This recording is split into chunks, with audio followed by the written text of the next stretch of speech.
فتنه‌های یهودی ظاهرا مسلمان شد، لیکن اصلا باطنا و یهودی بود. با مقصد شورش پهن کردن بین مسلمان ها اسلام قبول کرد و نسبت حضرت علی غلو میکرد و طرفدارها جمع میکرد که عثمان را کشته باید حضرت علی را والی مانیم.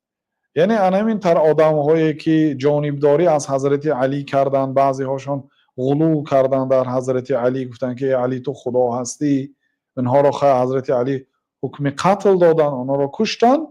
لیکن گروهی بودن که فقط حضرت علی را از عثمان بهتر میدانست. علی از عثمان بهتر، یعنی شیعه های اول یک خلاف داشتن، یعنی علی را از عثمان اولا میدانستن تمام، اما به ابوبکر و عمر زبان نمیرسانیدن. و ببینید آخر پیامبر صلی الله علیه و سلم تا آخر وفاتشان از ابوبکر و عمر راضی از دنیا گذشتن. مگر اگر اینا کافر باشن، چخیلی که شیعه ها دعوا دارد، پیامبر صلی الله علیه و سلم آنها را جایگزین خود میگرفتند، آنها را به نماز امامتی میگذرانیدند. حتی عبدالله ابن عباس در وقت وفات عمر، یعنی وقتی مرگش نزدیک بود، حال زنده بود، گفتن که ای امیر مومنین ها خوش خبر ده، من همیشه پیامبر صلی الله علیه و سلم رو میشنیدم که من و ابوبکر و عمر در آمدیم، من و ابوبکر و عمر بر آمدیم، من و ابوبکر و عمر نشسته بودیم، من ابوبکر و عمر رفتیم، من ابوبکر و عمر آمدیم. همیشه همراهی پیامبر صلی الله علیه و سلم و ابوبکر نام تو ذکر میشد. و امروز هم در این مقام بزرگ، یعنی به شهادت رسیدی، خوش خبر ده گفتم.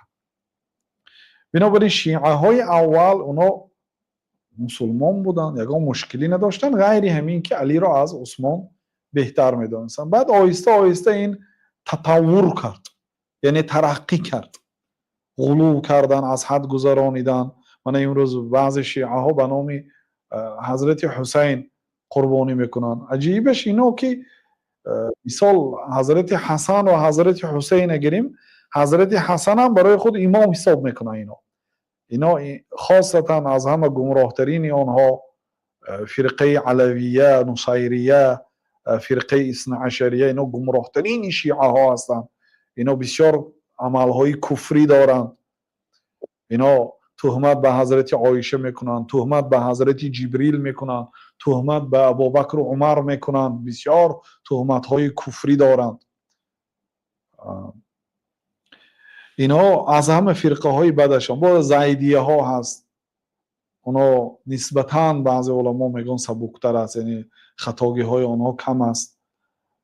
همین گونه اینا را یعنی عام حکم کرده نمیشه. بعضی علما گفتن که و کلهم آتیه یوم القیامت فردا، هر یک آدم روز قیامت به نزد الله تعالی علاهیده میرد. آیت قرآن، هر یک آدم روز قیامت به نزد الله تعالی علاهیده میرد، گروه گروه نه. یعنی الله تعالی عمومی فلانی ها جنتی و عمومی فلانی ها دوزخی نمیگوید. هر یک آدم به گناه های خودش علاهیده جواب میدهد.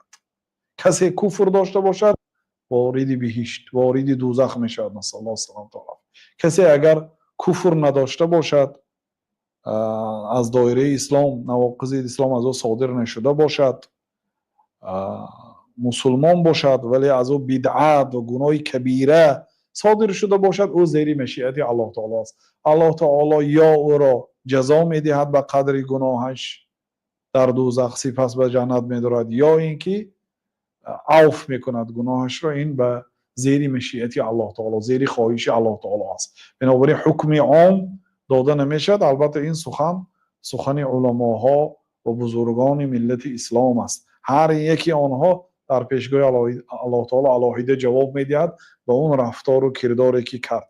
کدامی که سخن کفر گفت، کدامی که عمل کفر کرد و کافر است.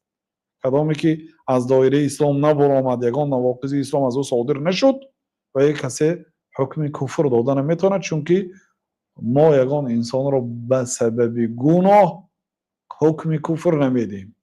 اگر عمل کفر اجرا کرد، بله عمل کفر اجرا کرده است، او جزا داده میشد، او کافر است.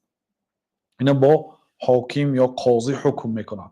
خیلی نیکی برای تمام عمومی مردم یک حکم عام داده شد، لیکن همه آنها گمراه هستند. حتی بعضی علما میگفتن که این همین به 72 گروهی گمراه هم داخل نمیشه، اینو بیرون از همین 72 گروه میگفتن، یعنی بعضی فرقه هایش. الله تعالی مسلمان ها رو برای راست هدایت کنه. کدام آدمی که تاریخ رو میخواند و کی پیدا شدن شیعه ها رو میبیند،